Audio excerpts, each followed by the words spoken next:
এখন আমি কথা বলবো আমাদের উপজেলা কৃষি অফিস বেদরগঞ্জের উপসহকারী উদ্ভিদ সংরক্ষণ অফিসার জনাব আবু হানিফ সাহেবের সাথে। আচ্ছা আবু হানিফ সাহেব, জি স্যার। আমি বলছি যে আম গাছে 6 বার বালাইনাশক স্প্রে করতে হয় বিভিন্ন মেয়াদে। এখন এই 6 বার তো অনেক কৃষক স্প্রে করার নাও সুযোগ পেতে পারে, তার ধৈর্যও না থাকতে পারে। সেক্ষেত্রে হচ্ছে কয়বার স্প্রে করলে আপনি মনে করেন যে না তখন হচ্ছে কিছু রোগমুক্ত পোকামুক্ত আম খাওয়া যেতে পারে?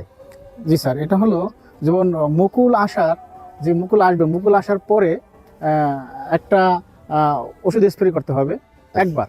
আচ্ছা। এবং সেই আম গাছটা যখন আবার আমের যে গঠন যেটা মটর দানার মতো হবে, আচ্ছা। তখন দ্বিতীয়বার স্প্রে করতে হবে।